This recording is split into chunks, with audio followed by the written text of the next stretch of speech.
I'm starting now. Okay, let's start. Okay, so Taruna has a diverse experience of research and policy advocacy in the field of climate change and clean energy.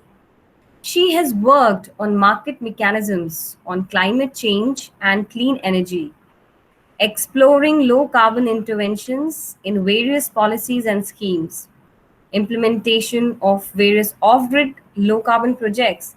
She has worked to support legislatures in South Asia to make well informed, targeted policy interventions in climate change. She has experience of working with international organizations, a postgraduate in environmental sciences and resources management from Terry University. She has been a recipient of Scholarship at Environmental Policy and Research Center of Freie University, 2009, Berlin. Presently, she works with the Confederation of Indian Industry, CII. She is passionate about working in the field of sustainable development and motivating youth to adopt sustainable lifestyles. So, welcome, Taruna. Thank you so much for accepting our invite and for being with us today. So, now over to you. Now, you may start your lecture. Thank you so much, Dr. Neha. Should I share my screen now? Yeah, please do.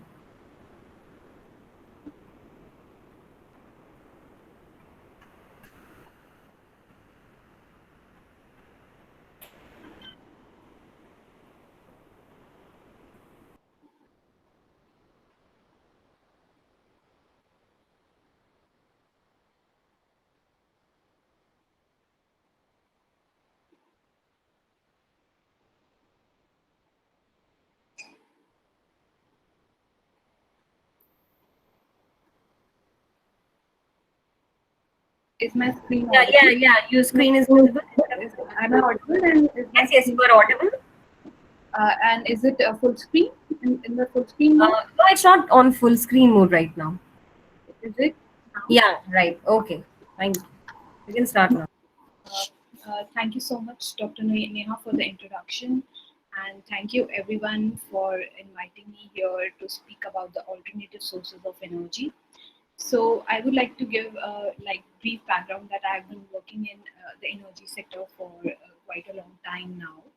And today we are going to discuss like what are the alternative sources of energy. So basically, in this we are going to focus on the clean energy which are there. And in today's presentation, what I have done is I have focused on the technologies part of it, like how are the technologies changing our lives. So as you all know that energy is very important, like it's the basic need of life in today's life. Like all of us are connected now. So how are we connected? Because we are connected, we are in a way we are consuming electricity, and we are connected through through a source, through technology. So I thought that today would be a good idea to basically discuss about the new technologies which are there and which are coming up, and which are already there and which are not scaling up, and what are the technologies. So we are going to see that. So in the contents, what I have done is I have focused on the solar energy. Then solar energy, as you know, is a very upcoming energy, and government of India is giving a lot of boost to solar energy for the scaling and replication of solar energy in India. Then is the wind energy and bioenergy, hydro energy. So these are the four energies, four clean energy technologies that we would be discussing today. And in addition to that, I have added decentralized sources of energy. So I would like to give you a brief about what is these centralized sources of energy. So as I have told that I have made my presentation on the basis that we are just going to talk about the new technologies and what are the different alternatives of energy, and what is going to be the future of our of the energy sector basically. So So basically, there are two types of energies, as you know. Like we are discussing about, like energy could be in any form. Like it could be in the form of power, or it could be anything which uses fuel and consumes. So we are using fuels in our everyday lives. So basically, we will be talking. My presentation, I would like to give you a brief overview that it's based. I have focused more on the how we are powering our lives. Like we are using electricity in our day-to-day lives, and then I have also focused some of the parts, like some of the bits I'm going to show you on the energy which is used for cooking. So basically, and then I have like there are other forms of energy also, like we use energy fuels for transportation, we use energy for a lot of different activities. So this is these are the contents that I'll be sharing with you all today. So going forward, in a very basic form, we all know that energy, whatever form, in whatever activity we are using our energies, it could be of two types. One is renewable energy and one is non-renewable energy. So what is a renewable energy? A renewable energy source. What is a source? So renewable energy source is any natural resource that is available in abundance. So if I ask you, like, what are the natural resources which are plentiful, which are abundant in nature, which are which are in so much abundance that we can actually replenish them and use them again and again. So these resources we call them as renewable sources of energy. So, what comes under renewable sources of energy? I'm sure you must be aware of what are the renewable sources of energy. So, it could be solar energy, which is coming from sun. So, you know, sun is a an abundant source of energy. Like it is giving energy 24 hours. Like till the time it's sunny, we get energy from the sun in the form of heat, in the form of light. So, and then it is wind energy. So we know that wind is available in abundance. And then geothermal energy. What is geothermal energy? Geothermal energy is the uh, energy from the earth, the thermal energy which comes from the earth. Then hydropower. Hydropower is the energy that we use from the water resources. Then is the energy of the biomass. So biomass we'll be discussing about these energies in details. So in order to classify the energies into two types, we generally classify into renewable energy source or non-renewable energy source. So these non-renewable energy source, you all must be knowing that a non-renewable energy source is a source which is limited in nature, which is there in which cannot be replenished in a very short span of time, or which is, but these are the non-renewable energy source. Why they are important today? Because they form the basis of our lives. So we are sitting at homes now, post pandemic, and we are using electricity, or we are using uh, internet connections, or we are charging our phones. So coal, we have, like in India, we have coal based thermal power plants which are running and which are providing electricity to your homes and to your offices or to colleges and to every institution or to everywhere. So and then if we talk about transportation, so petroleum is the main major source of energy for transportation, or for uh, if you say, like, as natural gas, we use it for different, for production of electricity, or for industrial activities, or for cooking, or for a number of activities. So why there is a growing need of renewable energy sources these days?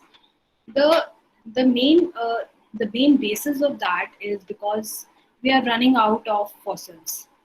And the second reason, the most concerning reason for that is climate change, because we know that carbon emissions, they are not good for the environment, and they are the prime cause of climate change, which is contributing to climate change. And we don't want our earth, we don't want global warming, or we want to transition from climate change to a more cleaner environment.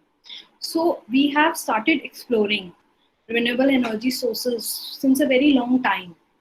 So now is the time to explore these resources, and to uh, to go and scale these resources at a level where we can make them mainstream.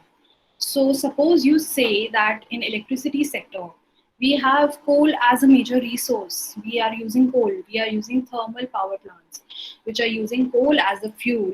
So when I talk about renewable energy being the coal, so if you say that if you have already a structure which is based on non-renewable sources, now we need to integrate. So these sources are already there, and renewable energy sources, they are already there. We have started integrating them. But what is the call of the time? The call of the time is that we need to integrate them, and we need to make them at the center. Like we what we want is, we want solar energy or the clean energy sources, whatever energy sources we have or whatever technologies we have, we want to make them mainstream. So I'll go on the next slide. So this is what is I have done is basically a classification of renewable energy sources. So we have, in renewable energy sources, we have small hydro, wind power, biopower, and solar power. So we'll be talking about these in detail. And hydropower is different because earlier large hydropower plants were not called as renewable energy sources, but now Government of India have included them in the renewable energy sources. So we'll be talking about all the clean energy sources which are there, and basically we'll be focusing on the technologies which are coming and how can we scale these technologies. So first, we'll go to solar energy. So in this, as you know, that our electricity, which is coming to our houses, is coming from thermal power plants. Okay, so these thermal power plants are using coal as a fossil fuel, but now we have solar energy as an option. So this solar energy can also be integrated into the grid. What is a grid? A grid uh, is a network which is connecting all the electricity in the country. So that is the electricity grid. So we want the solar energy to be integrated into the grid. So we'll be talking about the solar energy technologies.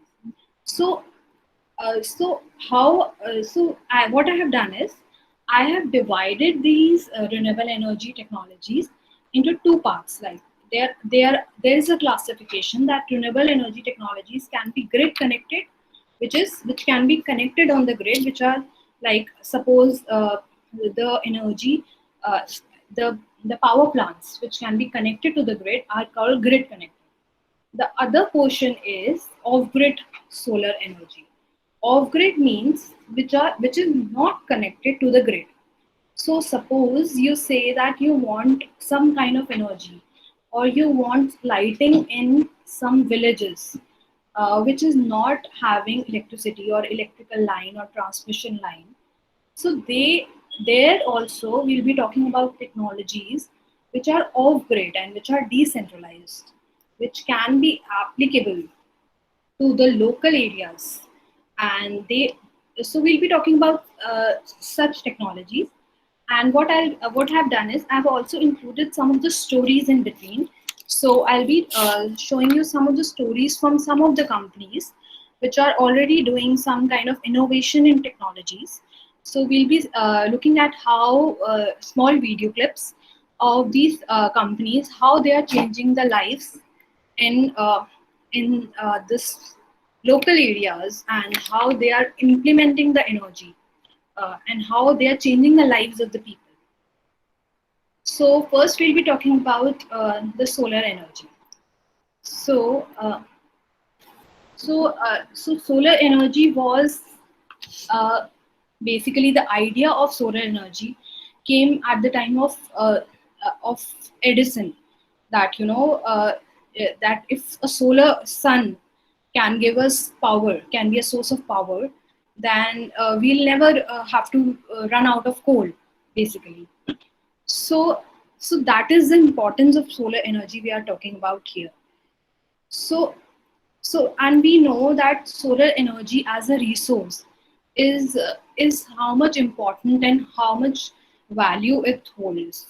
So, as you can see in the slide, that solar energy is basically applicable in a lot of areas. Like it is used in architecture and urban planning, then agriculture. So, solar energy as a resource we are talking about. So, it is being used at several places, uh, all over. Sun is basically the prime source of our life, basically. So, but when we talk about the electricity which can be generated from the solar energy, so presently there is around 28 gigawatt of solar energy which is installed in India. And in India, when the Modi government has a target of 100 gigawatts by 2022. So, so here I have said that solar energy could be of two types, which is passive solar energy and active solar energy. So, what is passive solar energy? Passive solar energy is energy which doesn't require any any mechanical device for its operation. So if you see that solar energy, we can also sometimes when you are inside a place or inside your home, the solar energy, sun is coming. So it has the ability to heat or to provide heat or to provide uh, uh, energy automatically without any mechanical device to it.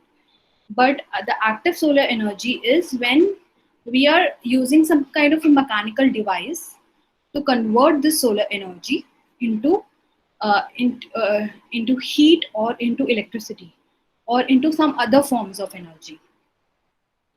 So we'll be talking about producing electricity using solar energy.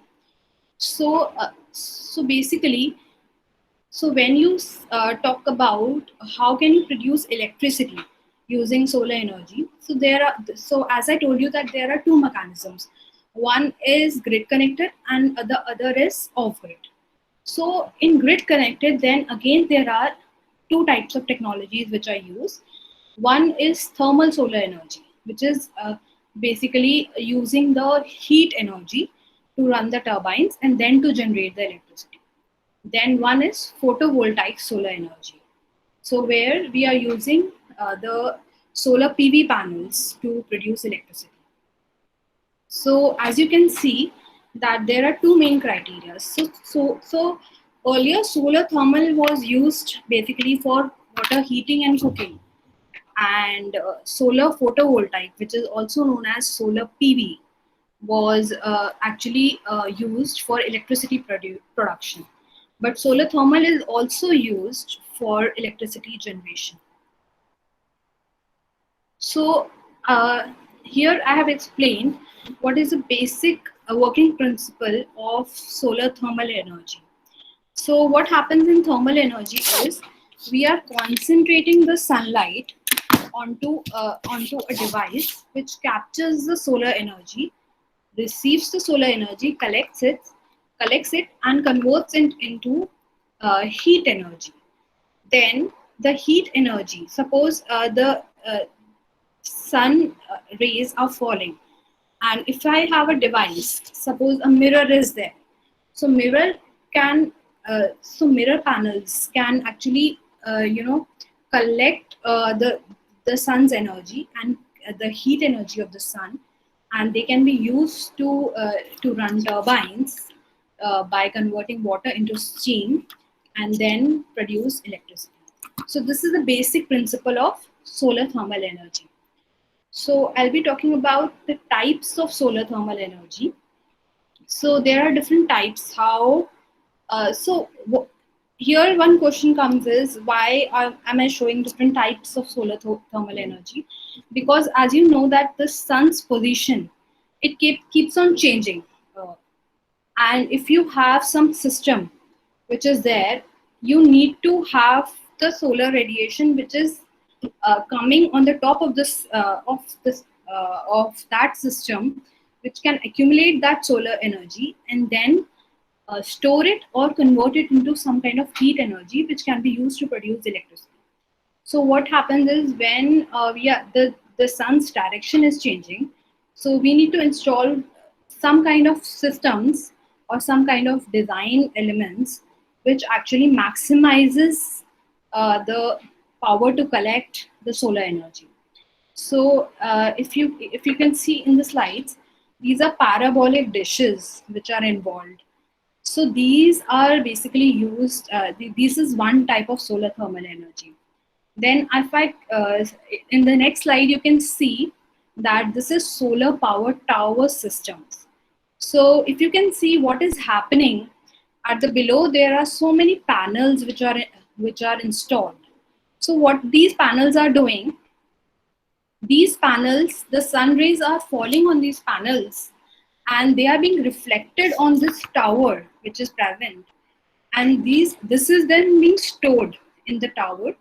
And if you can see, just below the tower there is a whole system which is installed. So what is happening is the sun rays are falling on these panels and then being collected because of reflection, or they are being collected on the tower, and then through the tower they are being used to generate electricity.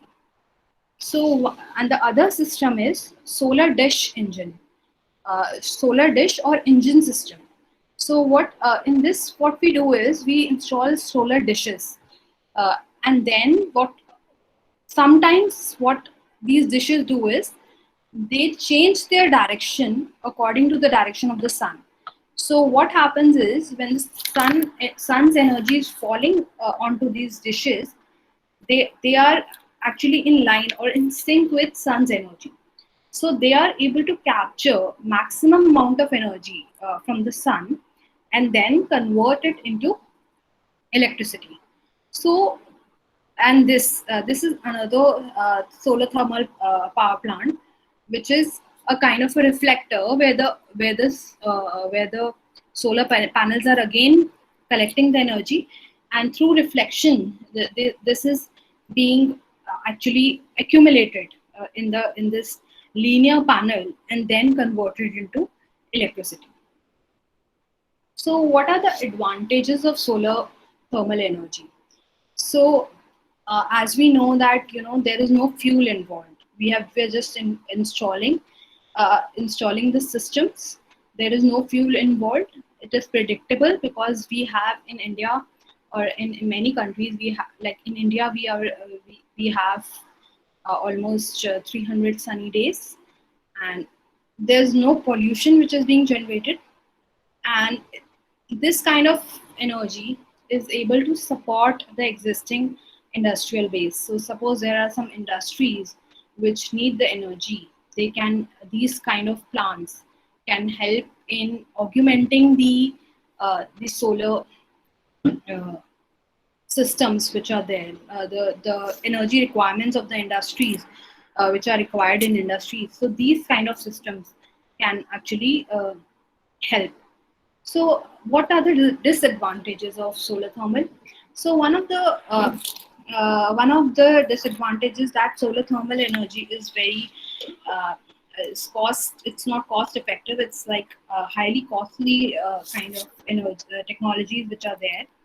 And then there could be some ecological or cultural issues. They can come in between if we need to install them in areas where they don't actually bother with the ecology or uh, the geography of that region.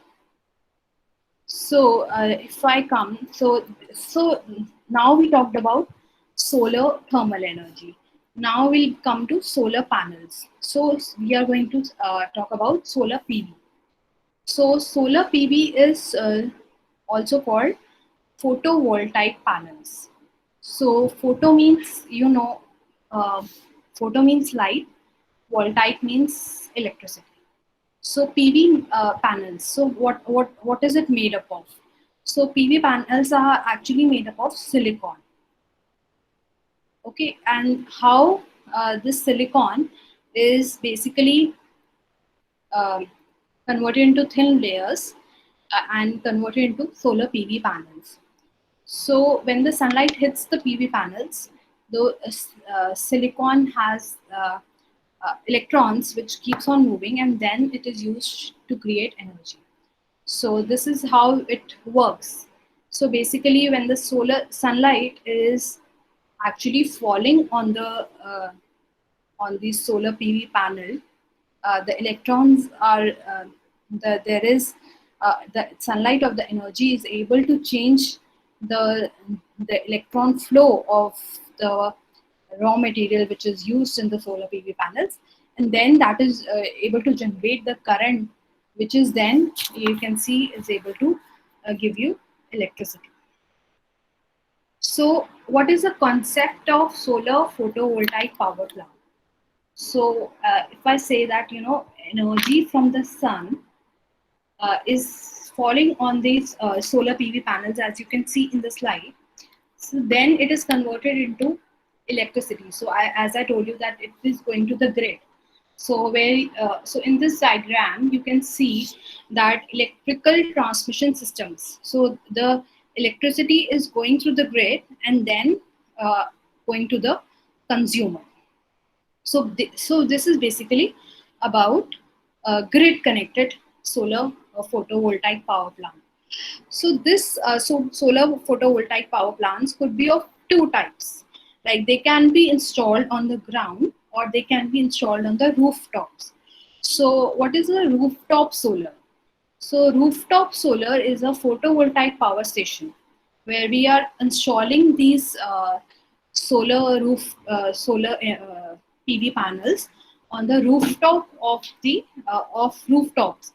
So so on any commercial building, we can install these solar panels. So it is known as rooftop solar. So and then we have this solar PV which can also be mounted on the ground.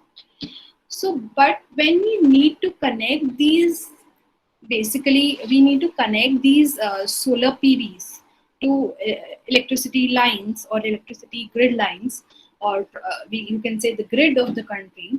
You need to have a large amount of electricity, because when the solar power is there on the is being generated, it is not being generated like it is not converted into 100%. So you need to have large solar power plants to have a lot of energy which you need. Suppose you want to have megawatt kind of energy or gigawatts in energy. So these are kind of uh, s- uh, the solar power stations that we install. These are called solar parks. So this is one of the solar power project which is installed in Gujarat. So what are solar parks?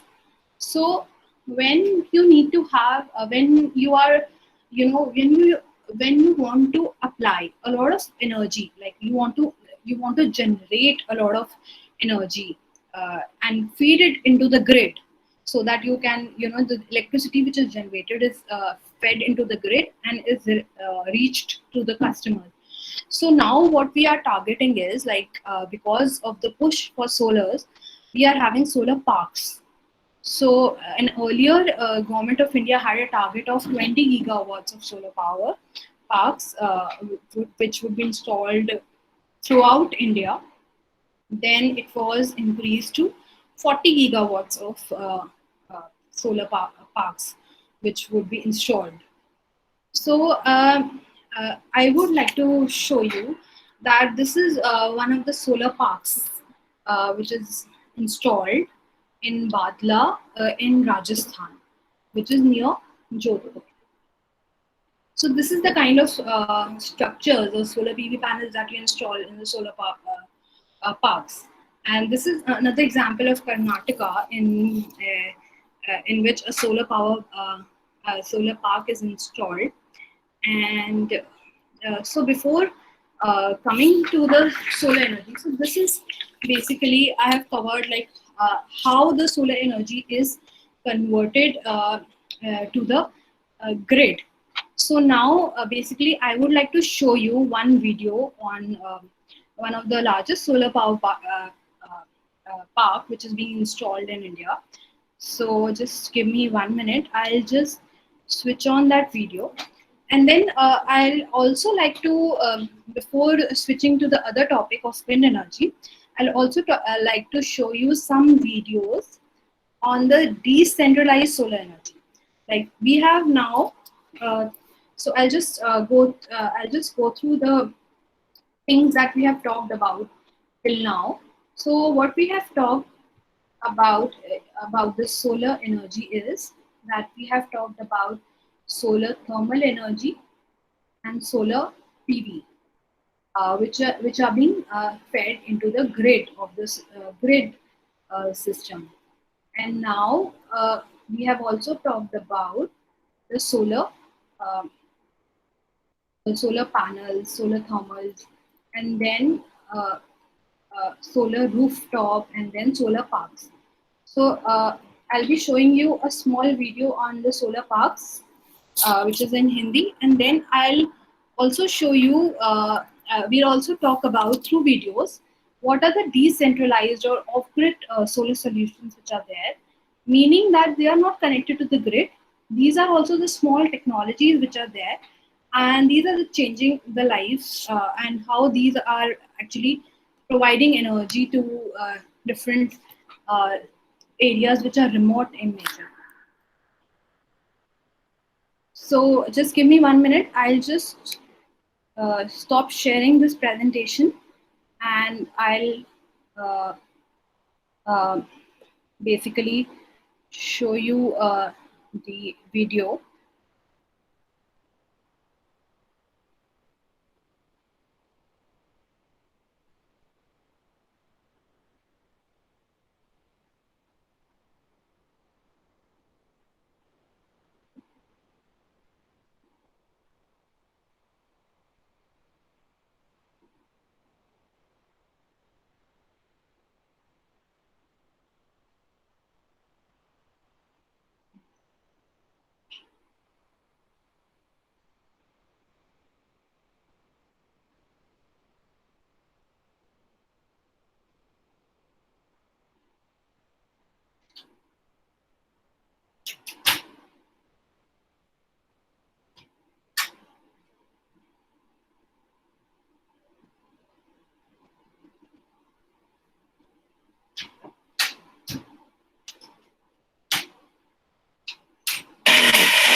दोस्तों Asia के सबसे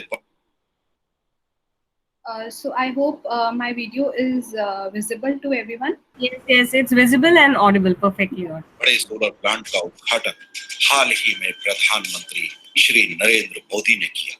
एक ही स्थान पर बना हुआ ये Asia का सबसे बड़ा सोलर प्लांट है। ये प्लांट मध्य प्रदेश के रीवा में बनकर तैयार हुआ है। प्रधानमंत्री नरेंद्र मोदी ने 10 जुलाई 2020 को मध्य प्रदेश के रीवा में 750 मेगावाट की सौर परियोजना राष्ट्र को समर्पित की। पीएम मोदी ने इस प्रोजेक्ट का उद्घाटन वीडियो कॉन्फ्रेंसिंग के जरिए किया। मोदी ने कहा कि इस प्लांट से हम दुनिया के टॉप 5 देशों में पहुंच गए हैं।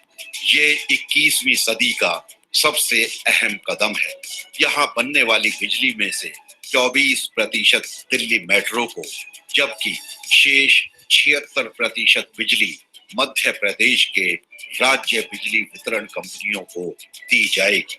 यहाँ हम आपको बता दें कि इसी साल जनवरी में 750 मेगावाट की क्षमता के साथ यहाँ बिजली उत्पादन शुरू हो चुका था, लेकिन प्रधानमंत्री मोदी से समय नहीं मिलने की वजह से इसका लोकार्पण नहीं हो पाया था। आइए आपको बताते हैं इस पावर प्लांट की 10 बड़ी बातें। ये सोलर प्लांट मध्य प्रदेश के रीवा में बनकर तैयार हुआ है और एशिया का सबसे बड़ा सौर संयंत्र है। इस प्लांट की क्षमता 750 मेगावाट बिजली उत्पादन की है। ये प्लांट रीवा से 25 किलोमीटर दूर गुड़ में 1590 एकड़ में फैला हुआ है। इनोवेशन और उत्कृष्टता के लिए इसे world bank group president award भी मिला है। इसे प्रधानमंत्री की a book of innovation new beginnings किताब में भी शामिल किया गया है। ये परियोजना Rewa ultra mega solar limited, MP ऊर्जा विकास निगम लिमिटेड और भारत के सौर ऊर्जा निगम का एक संयुक्त उद्यम है। दिल्ली मेट्रो इस प्रोजेक्ट के ग्राहकों में से एक होगा। ये दिल्ली मेट्रो को अपनी कुल उत्पादन का 24% बिजली देगी, जबकि शेष 76% बिजली मध्य प्रदेश के राज्य बिजली वितरण कंपनियों को आपूर्ति की जाएगी। इस परियोजना में एक सौर पार्क के अंदर स्थित 500 हेक्टेयर भूमि पर 250 मेगावाट के 3 सोलर एनर्जी यूनिट्स शामिल हैं। इस प्रोजेक्ट से बनने वाली बिजली की दर 15 साल तक 0.05 रुपए प्रति यूनिट की बढ़ोतरी के साथ पहले साल 2 रुपए 97 प्रति यूनिट होगी। इस हिसाब से 25 साल के लिए 3 रुपए 30 प्रति यूनिट की दर से बिजली मिलेगी। इस सौर पार्क के विकास के लिए RUMSL को 138 करोड़ रुपए की केंद्रीय वित्तीय मदद प्रदान की गई है। इस पार्क के विकसित हो जाने के बाद RUMSL ने पार्क के अंदर 250 मेगावाट की 3 यूनिट्स का निर्माण करने के लिए रिवर्स ऑक्शन के माध्यम से Mahindra renewables private limited, ACME Jaipur solar power private limited और ऑरिंसन क्लीन एनर्जी प्राइवेट लिमिटेड को चुना था। इस परियोजना से सालाना लगभग 15 लाख टन कार्बन डाइऑक्साइड के बराबर कार्बन उत्सर्जन को कम करेगी। दोस्तों, बिजली की जरूरत बढ़ती जा रही है। ऐसे में बिजली की आत्मनिर्भरता बहुत जरूरी है, तभी आत्मनिर्भर भारत बन सकता है। आत्मनिर्भरता और प्रगति की बात करते हैं तो अर्थव्यवस्था की बात जरूर आती है। इसलिए इस प्लांट को देश की अर्थव्यवस्था के लिए बेहद अहम माना जा रहा है।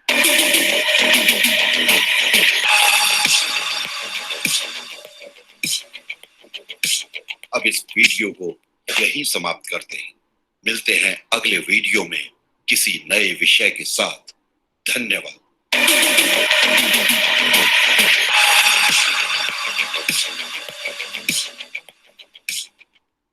PM Modi recently inaugurated the Rewa Ultra Mega Solar Power Project in Madhya Pradesh, which led to the greatest single-site keyboard battle of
So now I'll be showing you some of the decentralized solar energy sources.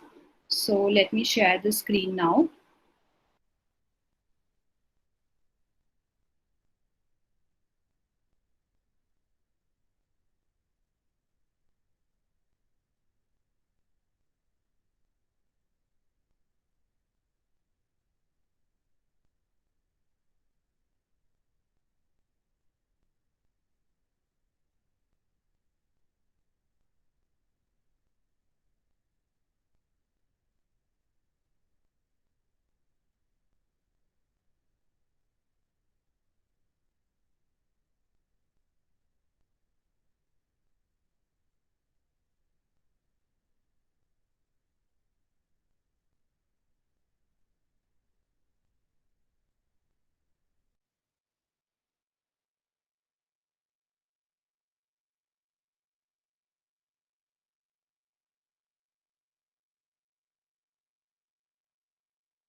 Hello.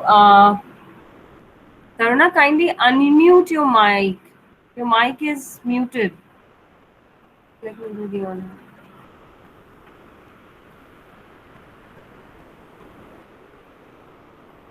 Hello. It's fine now. Okay. Okay. I hope it is visible to you guys. Uh, Yes, it's visible. You are okay. audible. जी हाँ, मैं farm का manager का काम कर रहा हूँ। एक frost का इस्तेमाल हम फूल या सब्जी लंबे समय तक स्टोर करने के लिए करते हैं। और पहले हमारे पास इलेक्ट्रिक वाला एक विंडो एसी था, तो उसमें तापमान जैसा फूल को चाहिए वैसा नहीं मिलता था, तो फूल की मात्रा सही नहीं रहता था, खराब ज्यादा। इको फ्रोस्ट ये सोलर पे चलने वाला सिस्टम है, और उसमें मोबाइल एप्लीकेशन जो क्रॉप अपन सिलेक्ट किया है उसका टेम्परेचर जो चाहिए, तो यहाँ पे आपको सिलेक्ट करना है कि आपको कौन सा क्रॉप रखना है। ये स्क्रीन से मुझे ये पता चलता है कि टेम्परेचर कितना है, ह्यूमिडिटी और स्टिक कितना है। इको फर्स्ट में हम 15 से 20 दिन तक हम स्टोर कर सकते हैं, और मार्केट में हमको बहुत ज्यादा मिलता है। अभी इको फर्स्ट और तो हम खरीदने वाले हैं, और ये प्लांट और बढ़ाने वाले हैं।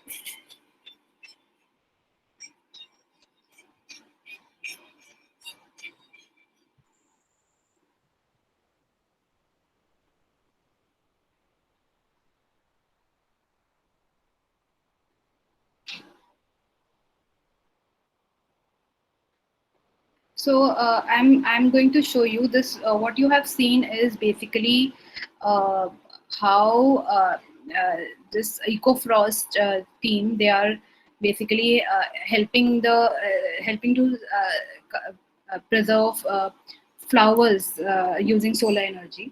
So now I'm going to introduce how in solar energy technologies are used in villages, and who are the solar sahelis.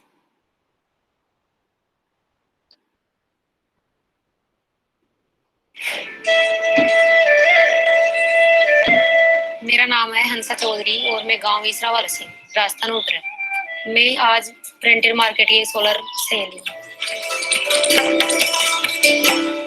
तो इस सरल जीवन से कार्यक्रम का मतलब है कि हर गांव में हर महिला हो, चाहे से पढ़ी हो चाहे से अनपढ़ हो, उसको हम साथ लेकर कदम से कदम मिला के सौर ऊर्जा का प्रचार कर अपने गाँव को विकसित करें।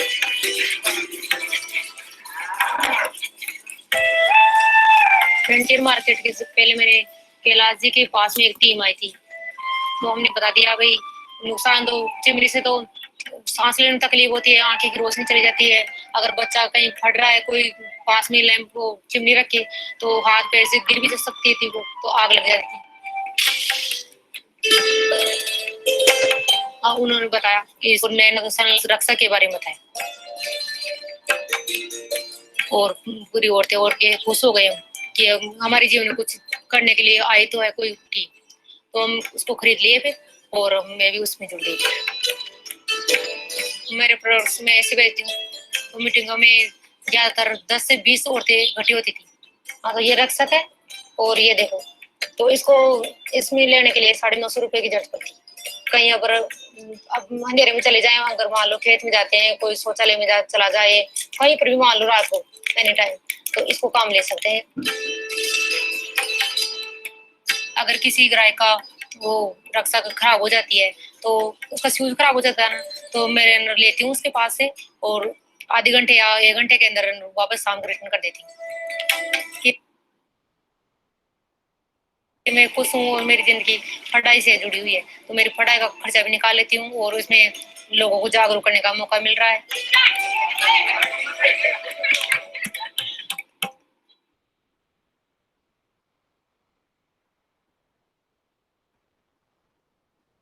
So what we have seen now is basically how we have seen about the two kinds of solar park.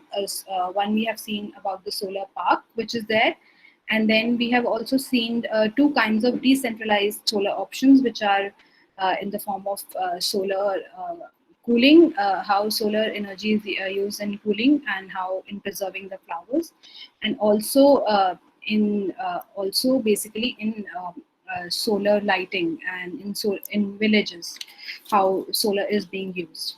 Now I'm going to move to the presentation now.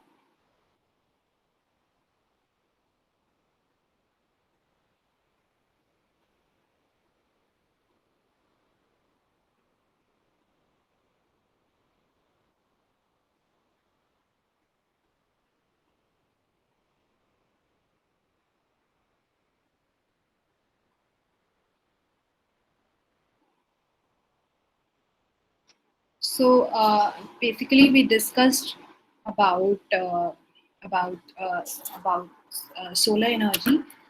Now we are going to discuss about other forms of energy, which is basically wind energy and other forms of energy. So we're coming to wind energy.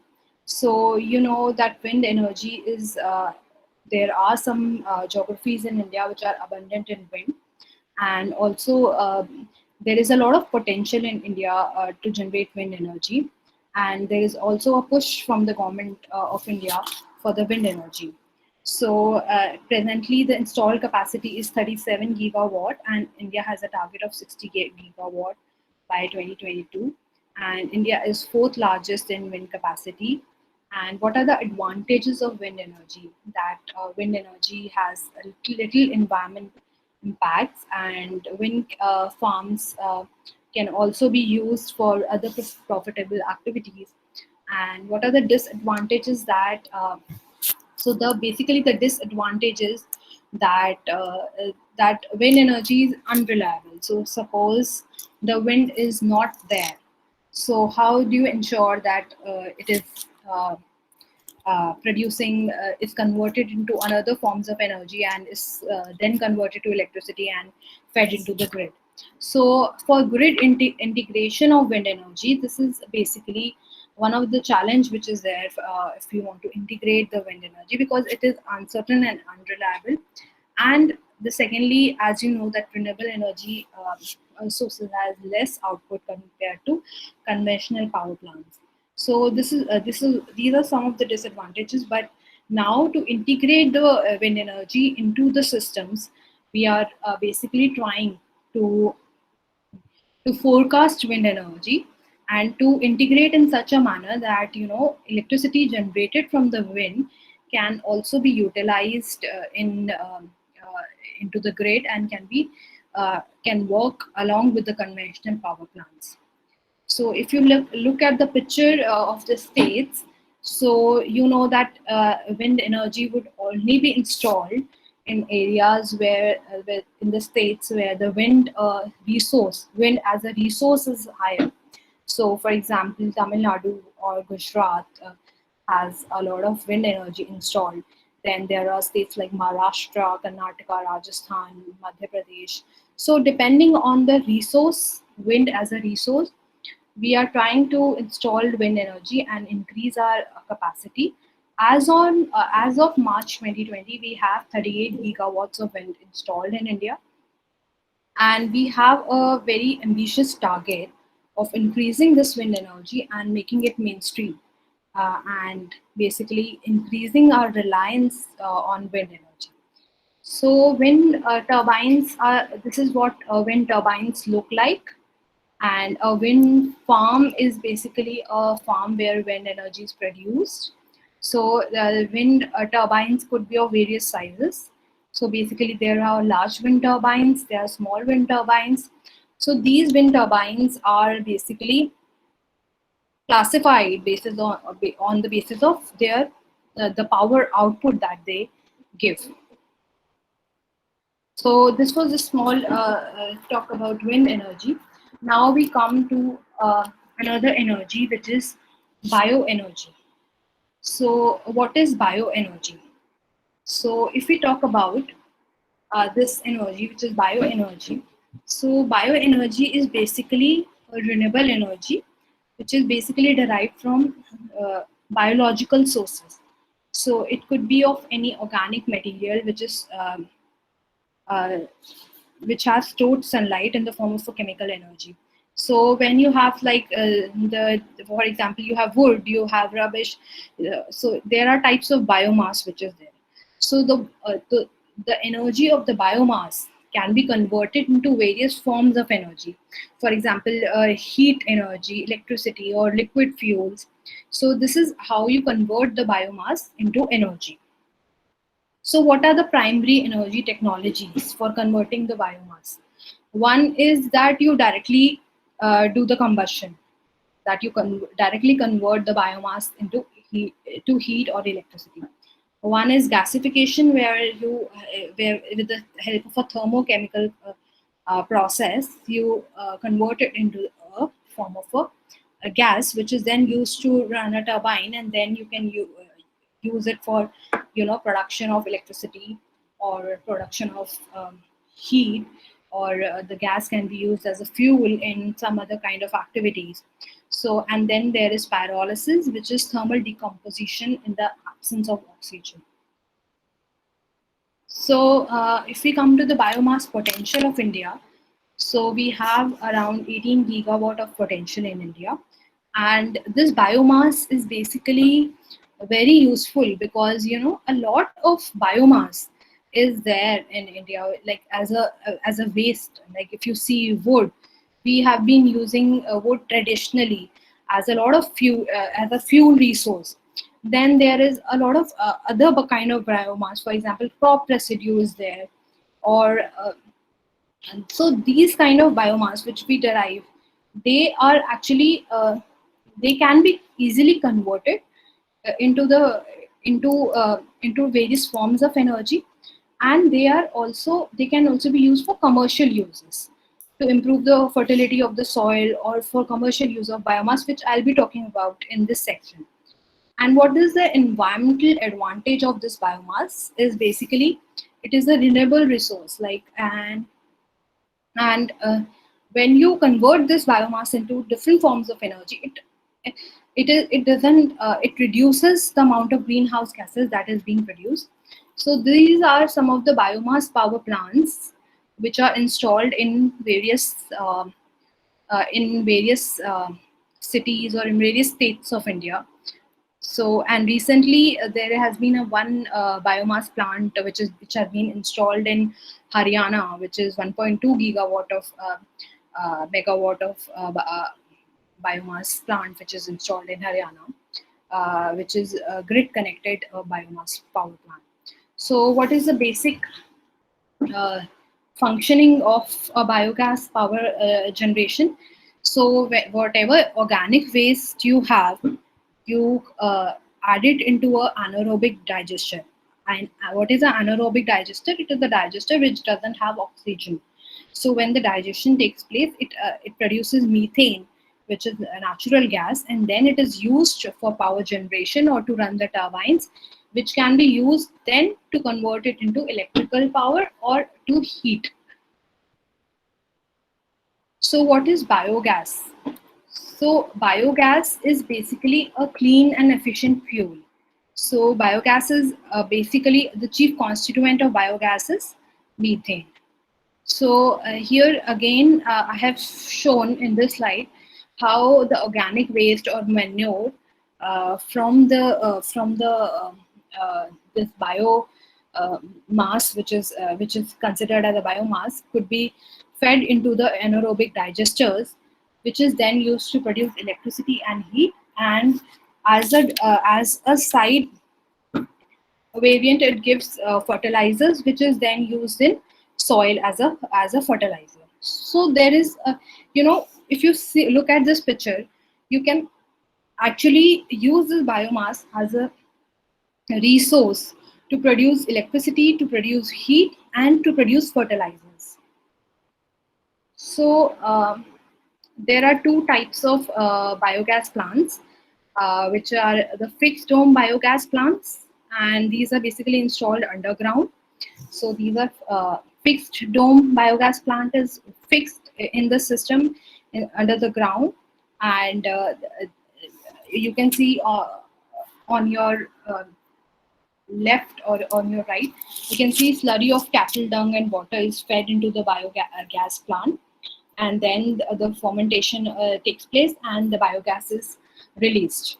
So, and the other type of biogas plant is floating dome type biogas plant, which is where the gas chamber of the biogas plant is not fixed. It is floating in the system. So whenever the biogas is formed, it rises up, and whenever the biogas is being used or is being utilized, or there is no biogas which is being produced, it actually goes down. So what are the advantages of biogas as a fuel? So if you see that, it is a clean fuel. It can be used in multiple areas, where because biogas is basically, it has a lot of high calorific value. It is a clean fuel, and there is no residue or no smoke is produced. It is non-polluting. It is economical, and it can be supplied through pipelines.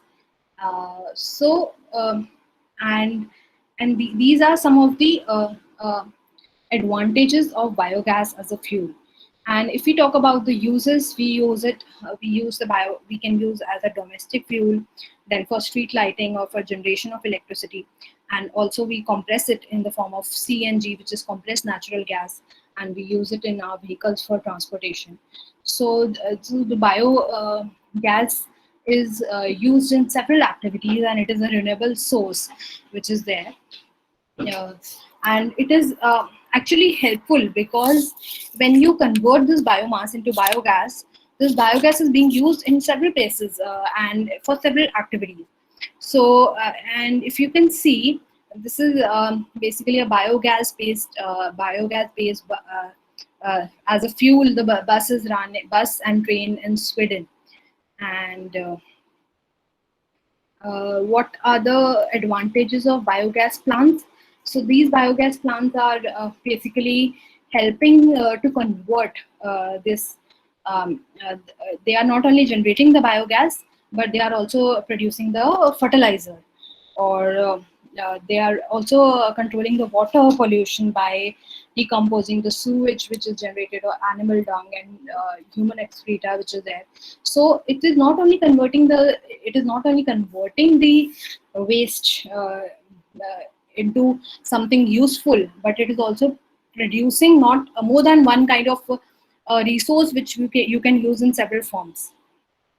So what are the limitations? Limitations is just that for grid-connected biogas plants, the initial cost of installation is very high, and if, for example, we are using cattle dung, or we are using waste we need biomass to feed into these plants. So we don't sometimes, if we have separate biogas plants, then we don't have adequate amount of biomass to feed into the plant. So before switching to the next section, I would just like to show you a video on biogas plants.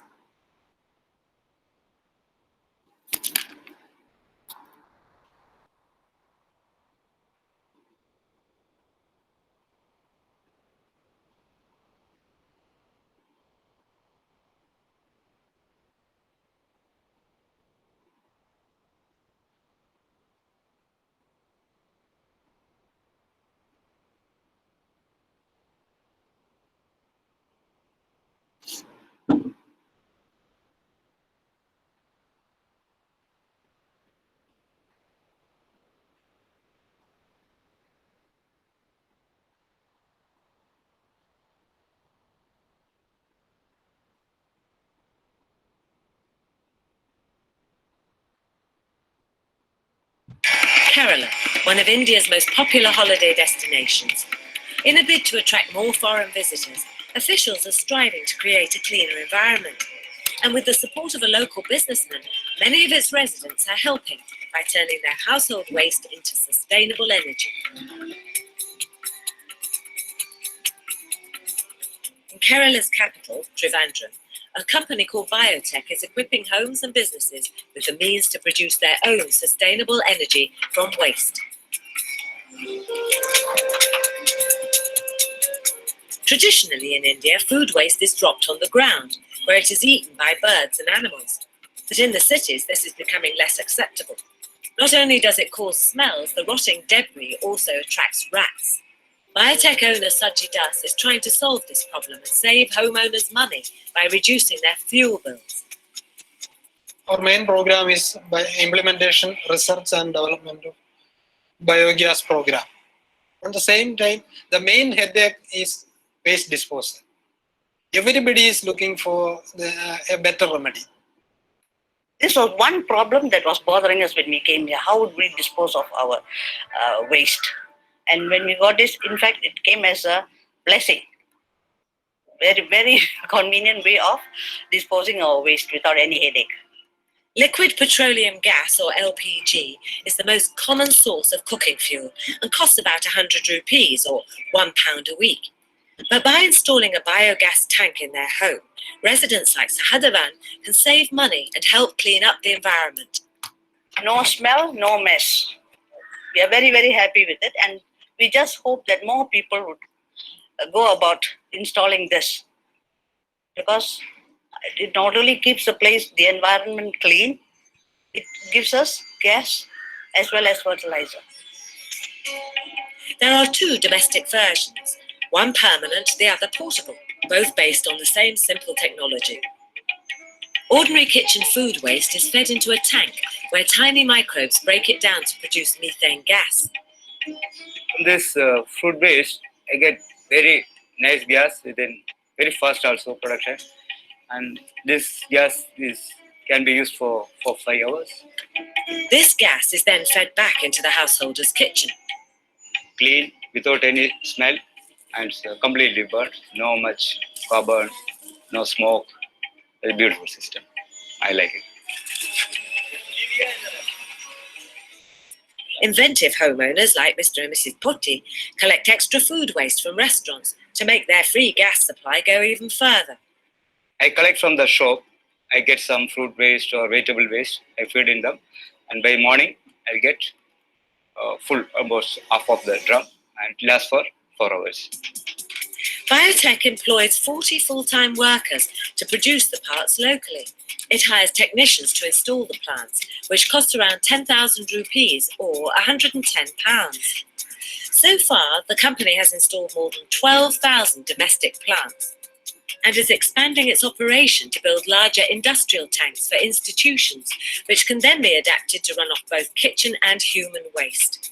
Their main headache is disposal of waste every day.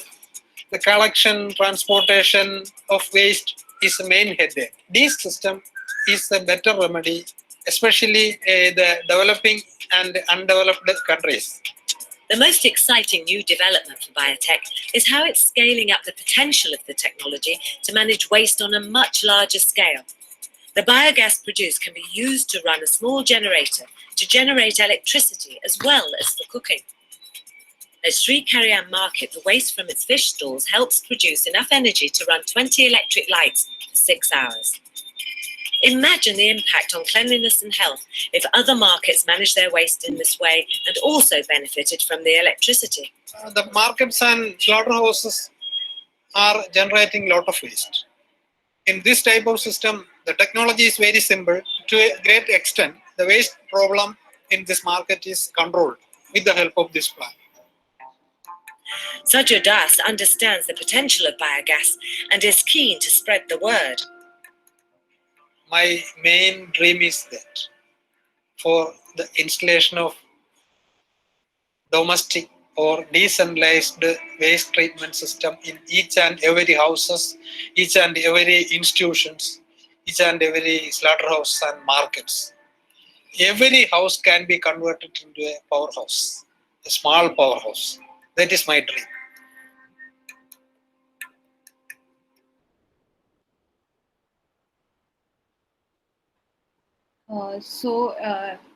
In this video, you have seen how the biogas is being utilized in remotely remotely, and then is used by the families for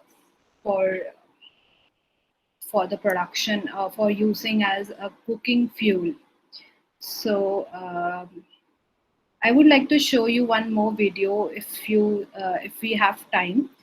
It is also on biogas. It is kind of a similar kind of a video, but like I would like to go ahead in my presentation. I hope the presentation is visible and now. So Presentation is not visible. Video is visible, I think. okay, okay.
Hello, your screen is not visible, Taruna. I'm just trying because I think my computer is.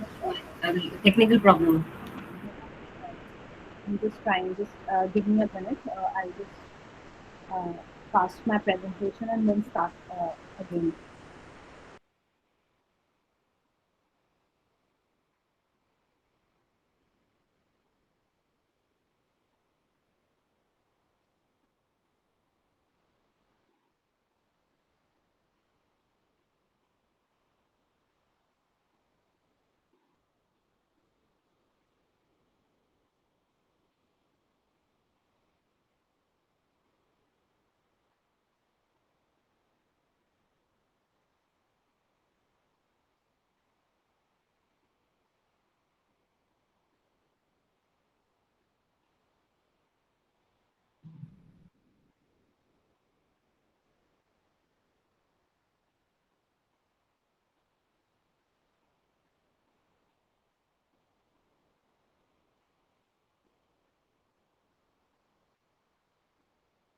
Uh, so I hope.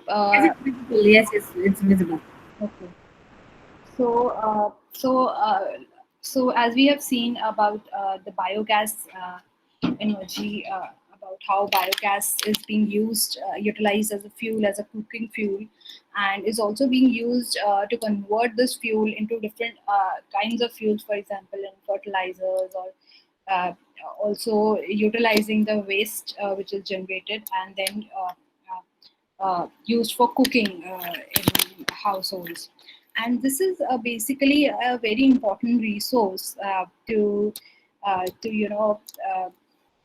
can be used in villages where we have a problem in supplying for cooking. If we say we don't have much resources, although government of India has launched um, a program to supply LPGs LPGs in villages, but we know that that we live in cities and we still have problem in accessing the fuel for cooking for cooking purposes. And in villages, although they are providing free liquefied petroleum gas as a fuel, but the refilling and the supply chain of the LPG and to reach the LPG cylinder, to reach the grassroots level village consumer is still a bottleneck which needs to be addressed. So in this case, these kinds of clean fuels can play a very important role in serving as a renewable resource for cooking energy needs of our villages.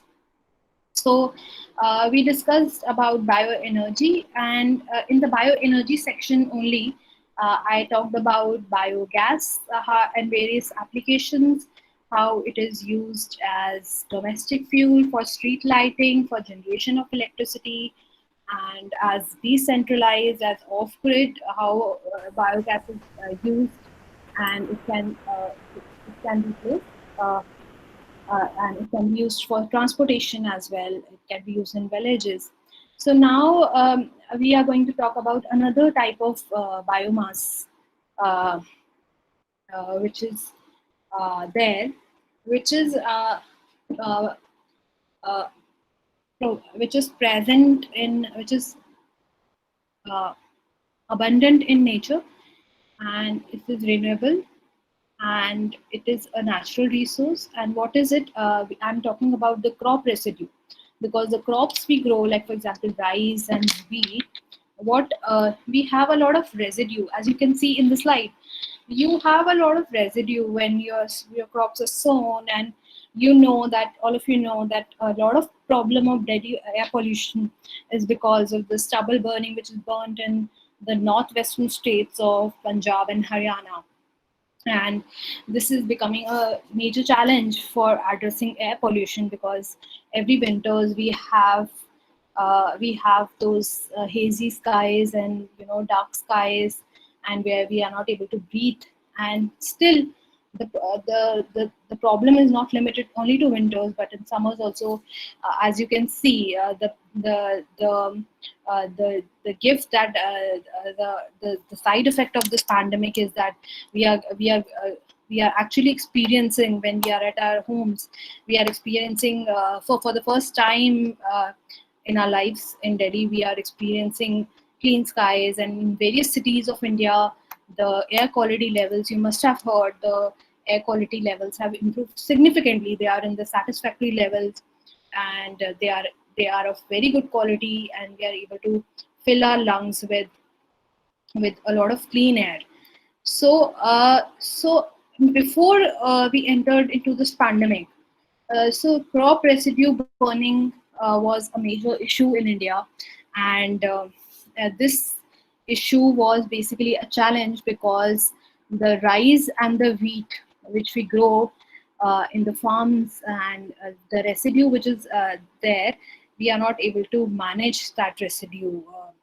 So this residue is also uh, present in abundance in India, and approximately 11.11 more than 11 million tons of residues burned openly in the farms of Punjab, Haryana, and northwestern states. So how can we actually utilize this residue, which is the stubble which is there, which we get from the farms, to produce energy, to convert it into some kind of energy? So, how we can use this, because this is a form of a biomass. So what we can do is we can convert this straw into energy, and then we can convert it into the straw is basically the agricultural waste which is there.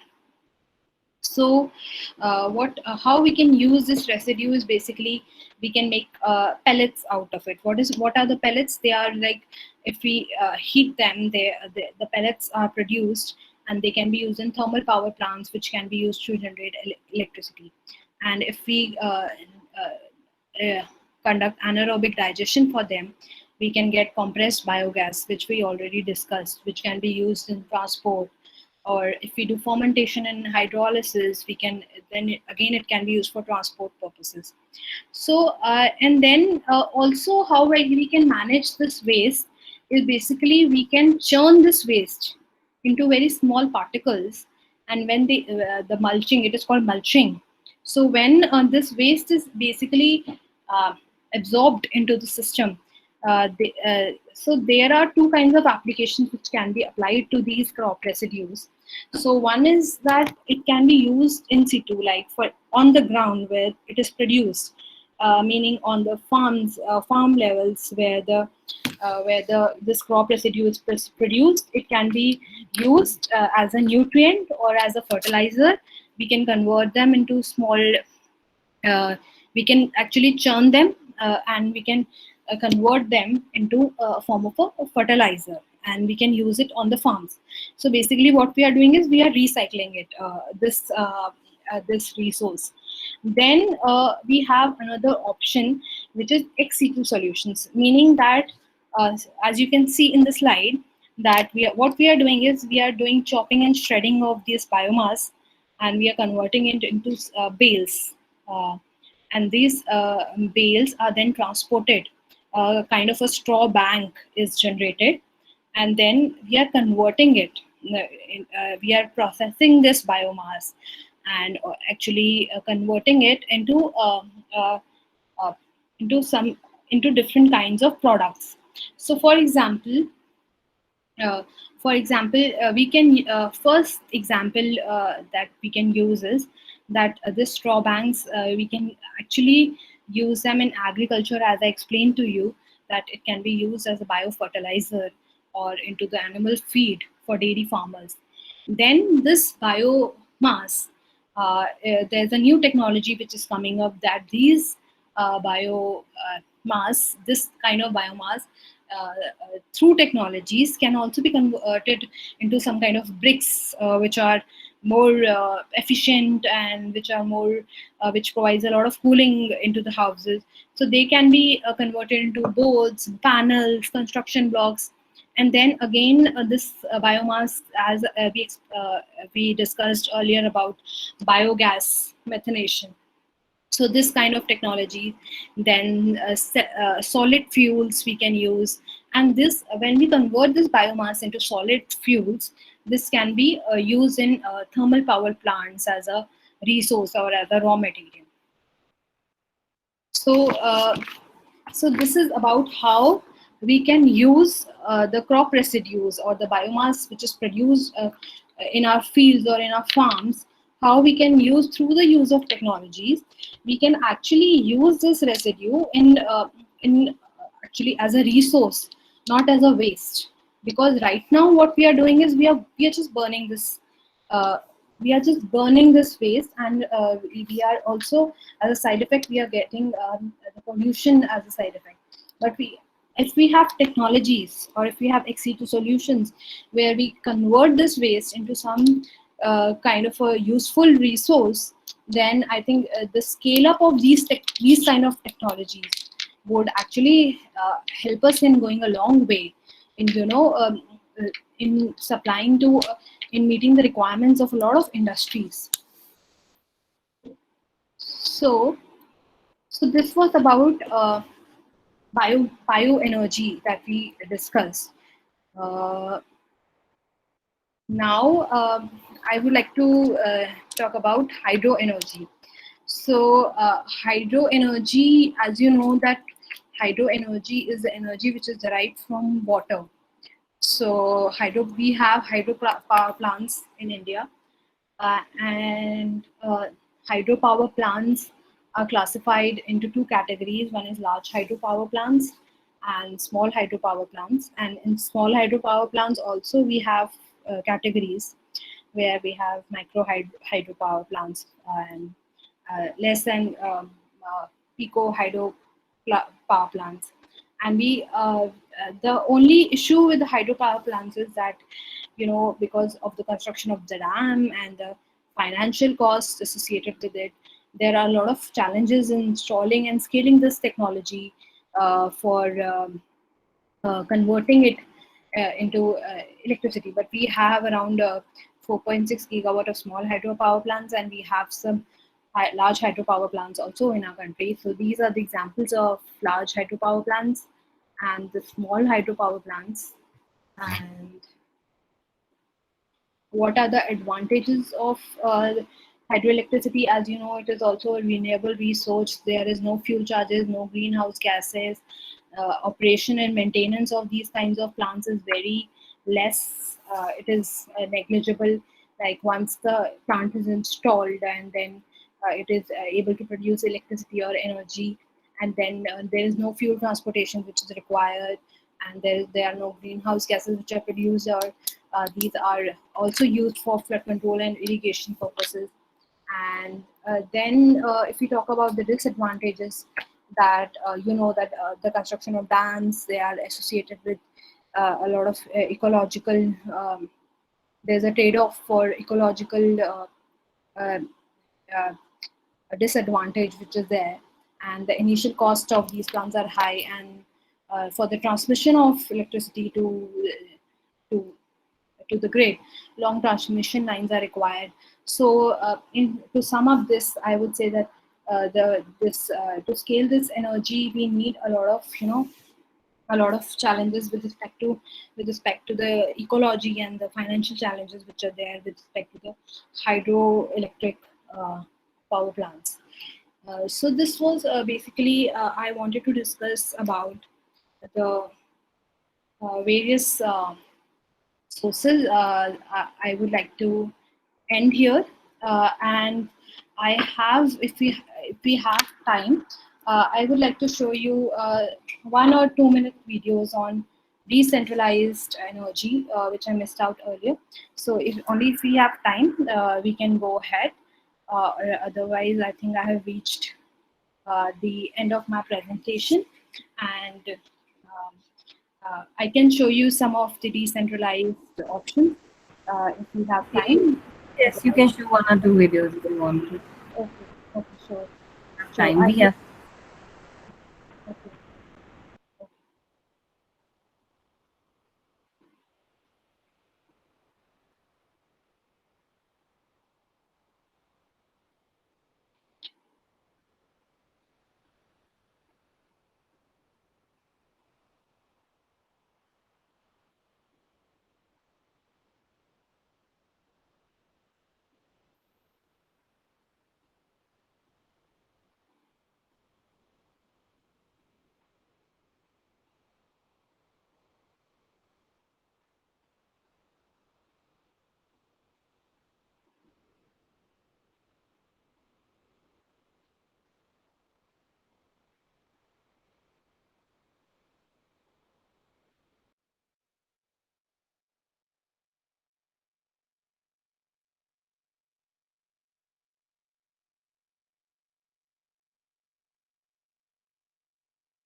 You are not audible. It's not audible. You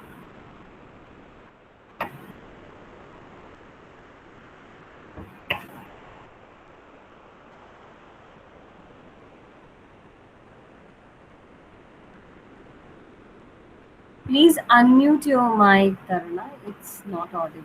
Thank you.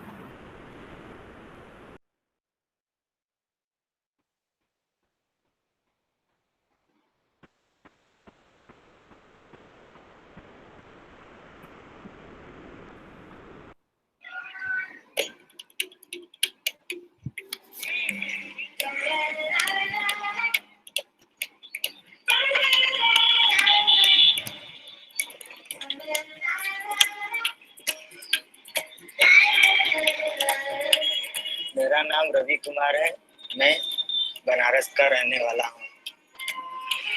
इसके पहले मैं pedal वाला rickshaw चलाता था। हम बहुत कठिनाई महसूस करते थे, दुखता था, गोड़ हाथ दुखाता था, इसीलिए थोड़ा कमजोर भी हो गया था। अब स्वस्थ रहते हैं। हमारा नाम सुशीला है, हम इलाहाबाद से हैं। इससे पहले हम अंडे की गाड़ी लगाते थे, तो हमसे हमारा उतना पूरा नहीं पड़ता था, तो हमारे बच्चे भी परेशान रहते थे, हम तो खैर परेशान रहते ही थे। मैंने एसएमबी के बारे में अपने दोस्त से सुना, वो हमको बताया कि चलो रवि तुमको गाड़ी दिला दो। एसएमबी सोल्यूशन ने मुझको बैंक ले गए, हमारा खाता खुलाया, हमारा लोन जमा किया, तो हमको रिक्शा दिलाया। ये रिक्शा इतना कस्टमर के लिए बेहतर है कि उसमें बैठने में, चलने में उनको आराम मिलता है, सहायता मिलती है। जहाँ चाहते तहाँ छोड़ देते, गली में भी चला जाता है, सड़क में भी चला जाता है।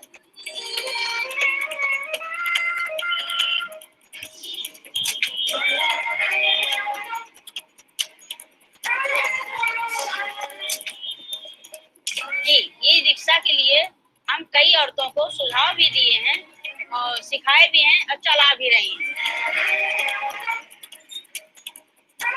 कुछ सुंदर सीखो, जाओगे दो पैसा ऐसे कमाओगे, खाओगे, अपना प्रेम से रहोगे, घर में भी सुख रहेगा, शांति रहेगा।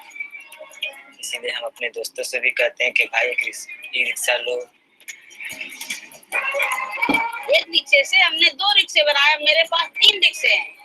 हम कुछ सहायता करते हैं अपने परिवार का, इसलिए हमको परिवार को ये वेक्शन हमारा नहीं कोई करता।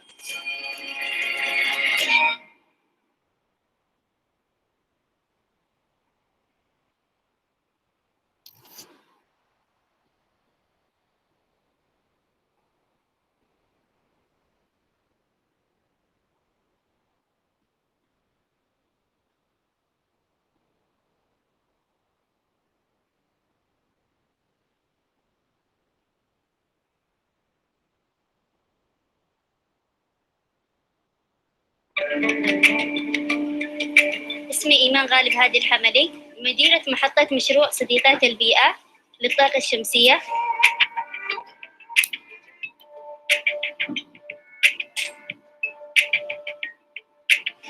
خوف، خجل، كذلك تردد، لكن فيما بعد هذا المشروع اعتماد على النفس، الثقة، لأن كفتيات خريجات ليس لدينا فرصة أمل، ونعين الأسرة كذلك.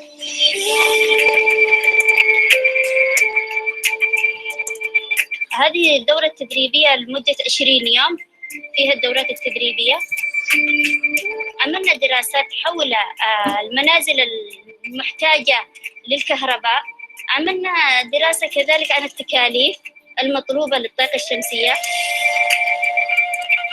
أول مشروع في مديرية عبس، صح لأن واجهنا صعوبات في دراستها كمبتدأ لنا، كمبدئيا ل20 شخص بنوصل. طبعا رسالتي أنا لكل فتيات عبس أو في محافظة حجة أو في كل محافظات اليمن أن يسعوا لتحقيق رغباتهم، أن يسعوا لتحقيق أحلامهم وطموحاتهم.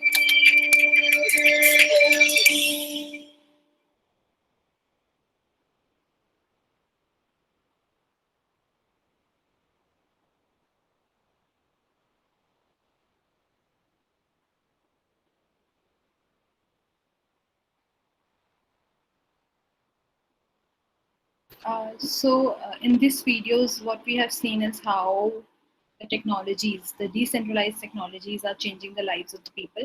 The last example that you saw was a global example where she was talking about a microgrid, which is a solar microgrid which is installed.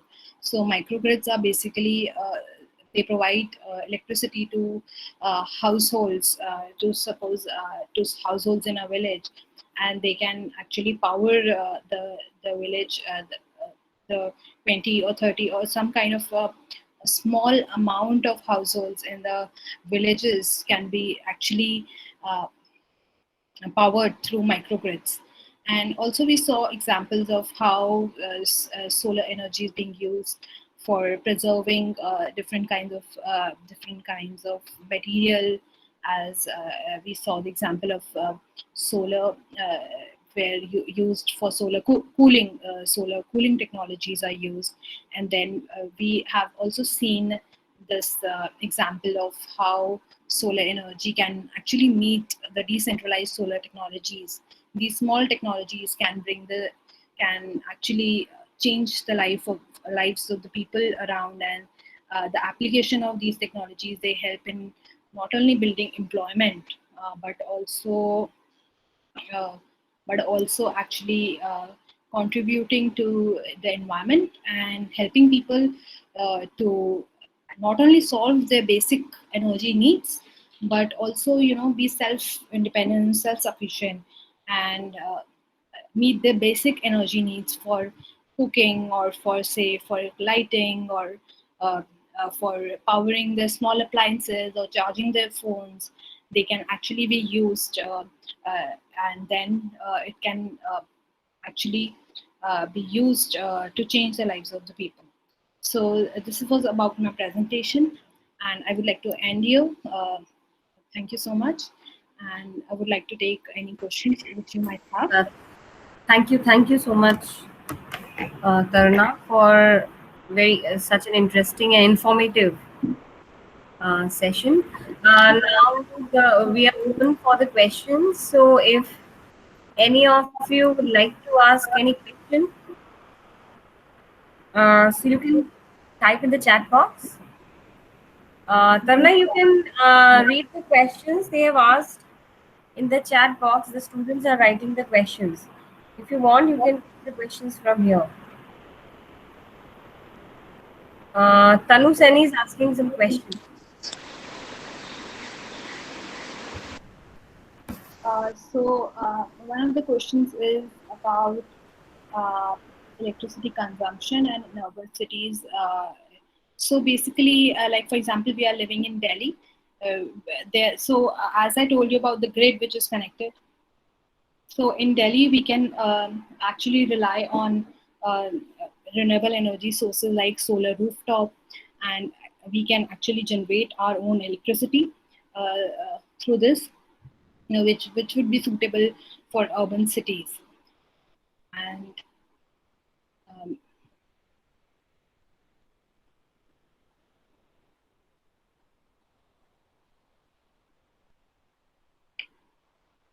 Okay, now Narendra Kadela is also asking a question.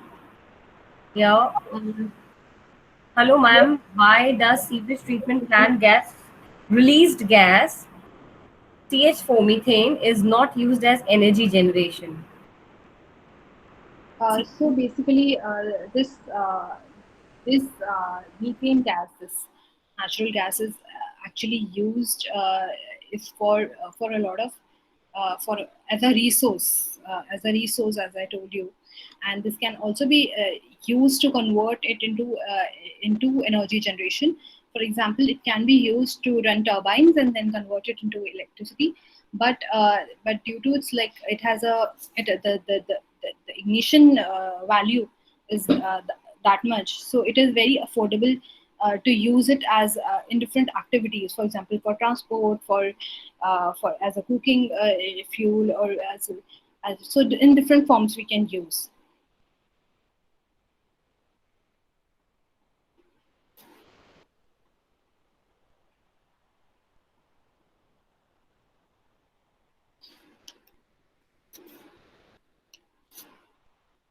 Anyone else would like to ask any question? Tanu Seni is asking. Okay, so there are right now there are subsidies, but not for this. There are subsidies on the solar energy, but it depends on what kind of technology you are relying on. So already government is providing some kind of a subsidy, but it should be like, for example, if you are actually planning to install a solar rooftop, you have you don't have subsidy. There are different schemes now where you can, if you are suppose you are planning to install a solar rooftop, then you can the amount of energy which is generated, which is not consumed by you, you can actually sell those energy into the grid, and you can have those benefits. So right now it depends on the technology which you are using for solar panels. So subsidy is there. It depends on the it depends on the size of the plant, and also the type of the plant, and also the location. So if so uh, you are talking about a normal like a working class person who is planning depend on clean source of energy. So yes, it is now becoming cost competitive, and but now but yeah, it's like it's a little bit on a higher side. It is There are companies which are coming, which are producing which are giving cost competitive solutions, so we can depend on that.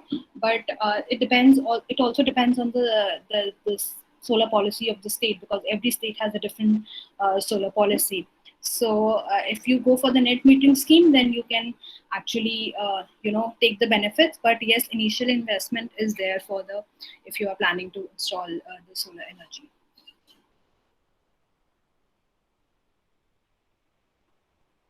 Sanchita Prakash is also asking a question. If you can read, answer this. A lot of industrial sector. So I didn't talk about this. So a lot of industries are also transitioning to solar energy and to renewable energy. They have their own plants where it is called as when the industries they depend on on the on the renewable energy resource as their energy source, or for their meeting their electricity demand or energy demands, then it is known as a captive power plant. So captive means, suppose I am the owner of an industry, and I want that the energy in my industry is coming from renewables. Then I can have a captive power plant, so that the 100% energy. Suppose I have installed a wind farm of 10 megawatts, and I direct that electricity into my industry. So then I can have such kind of a captive power plant where I can use the electricity generated from the renewables. But the challenge is that industries are actually happy in transitioning to renewable energy, because now the renewable energy, although the initial cost of investment and that is there, but the power cost which comes, it is very much cost competitive to thermal power plants. Because as you heard in the video also, this Reva power plant which is coming up, which is Asia's largest power plant, it will have a electricity cost of around 2 rupees. So if you 2 rupees or 3 rupees, so it is actually uh, uh, beneficial for industries, because every industry needs electricity. Whatever production or whatever transition they are doing, they need electricity or energy for their resource. So they need that kind of support. So industries are actually they want to shift to renewable energy resources, and to rely more on captive power plants, uh, and those kinds of power plants which are cost competitive in terms of electricity price. So suppose you are getting a power for 3 rupees or 4 rupees, and solar power I am also getting for 3 rupees or 2 rupees. So it is same for me. So I will look what is more beneficial for me and what is more profitable to me. So I'll go for renewable energy options. Thank you so much. Thank you so much. I think we are done with the questions here. Okay, I have one more question.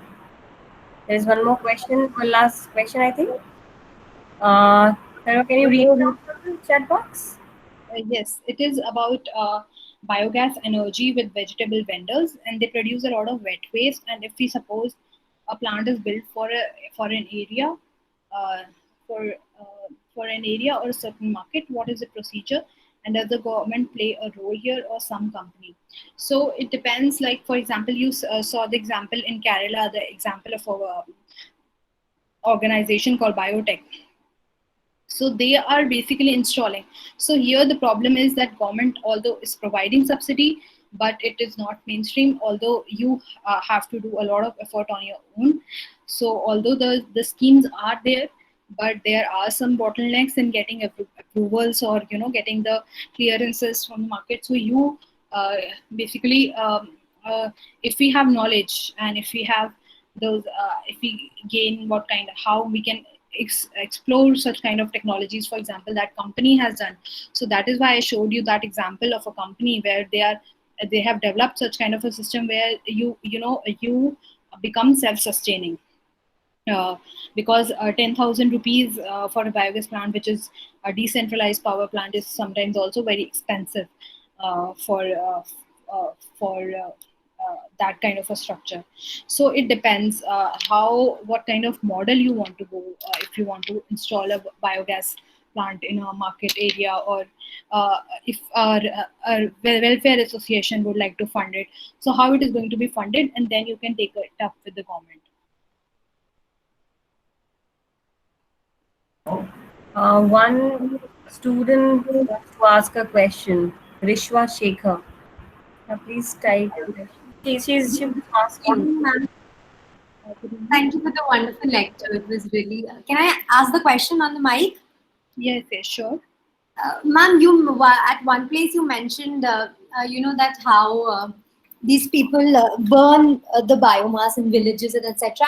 And not just in the agricultural fields, we have often seen that people burn their garden waste. So this is a very many times I see my neighbors doing that, and so many times I've asked them to not do it, and maybe have a compost or something like that. But then the problem with compost is that they say it smells a lot and other things. So they consider that burning is the best solution.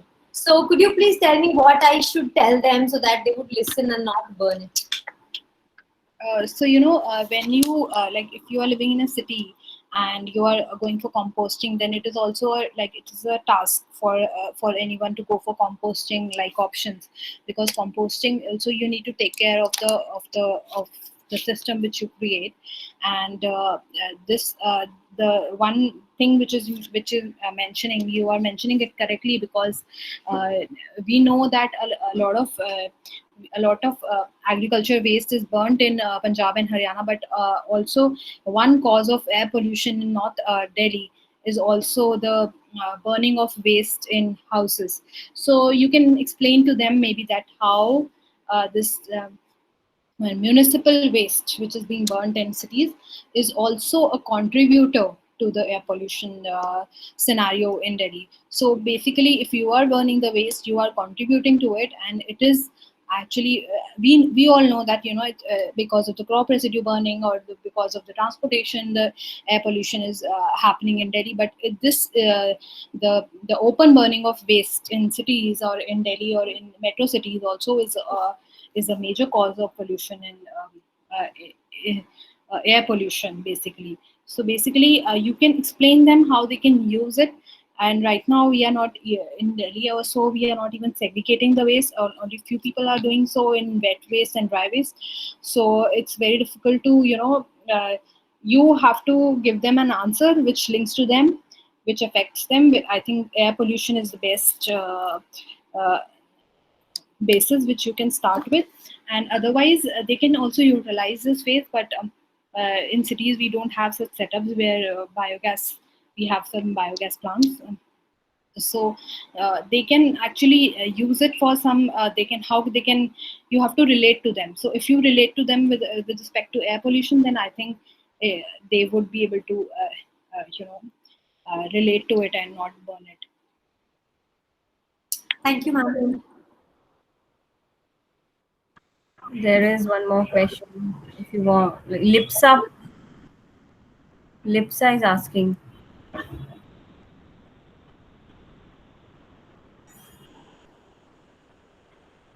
Hello. Lipsa ask. Everything has both everything has both advantage and disadvantage.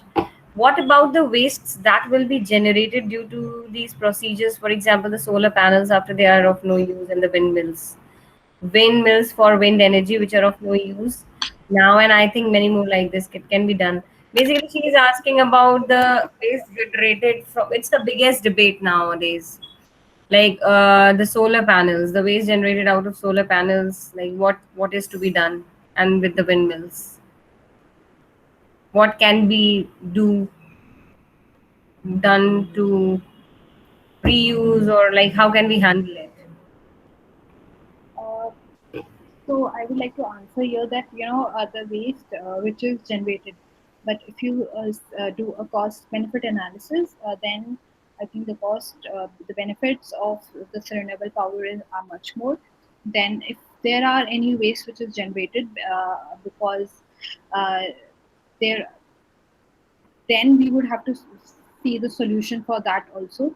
But I think that if we look at the trade-off that we are getting, so the coal power plants which are releasing the energy, which are releasing the carbon dioxide emissions, which is contributing hugely uh, to the climate change problem, is much more than this waste problem. But we would have to look for solutions, or maybe there would be some kind of technology upgradations which would come up, which can reduce the waste which is generated through. Because now, when I showed you several examples of solar technologies, so there are every day the upgradation of technologies are happening.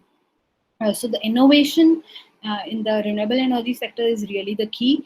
So when there is innovation, there would be solutions which would be coming up, because solar energy is going to be, because we have to do it, because it's not about the government targets or the targets which we do it, because now we have to do it, because this um, the electricity, the coal electricity which is contributing to carbon emissions are much higher than and if we see the cost benefit analysis, that is huge. So I believe that we would have to depend on new technologies and innovation in the sector, in the renewable energy sector, and we need to then see how we can replicate and scale those models which promote innovation and this in these sectors, and then and reduce our waste to minimal. So that kind of models we would have to develop uh, for such challenges. Thank you. Soumyadeep Roy is asking a question here. So tidal energy I didn't cover. So I skipped tidal energy and geothermal energy. Tidal and wave energy problems and prospects associated with the utilization. Actually, this question is not clear even. So, do you want to ask something about the hydrothermal? No, I don't know. I think this will be the last question. Uh, like our time is over now, and I would like to thank Taruna so much. Thank you so much for a very interesting and informative. You have and we have beautifully explained about all the alternative sources of energy. We also have with us students from various fields. So very nicely you have explained everything and the technicalities, the very important aspects of solar energy, the types of solar energy. You have discussed about the need of the alternative sources of energy, and the biomass energy. You have very nicely explained like your and shared your experience of working, and how good and how effective or can be the biomass energy, and the various ways. It's very interesting, and it was something new to know for me as well. So it is very nicely you have explained it, and thank you so much. And those little small, the videos that you have shared, the latest technology that is in the renewable or clean energy sector, you have very nicely and given us some information about it. Thank you so much. So on behalf of all the participants here, on behalf of the IP community and all the participants of this course, I would like to extend my gratitude to you. Thank you so much for being here with us. and for giving us such an informative, interesting session. Thank you so much. Thank you so much, Taruna. Thank you. I think we'll stop here. Thank you so much. And I want to inform all the participants, you can also leave now. And one more thing, we'll be having the next session on the 1st of September of this theme. And for other updates related to the upcoming lectures and the assignments, students or participants can keep a tab on and please do keep a tab on the website. Everything is there. Okay, so we'll be meeting on 1st of September. Thank you so much. We'll stop here.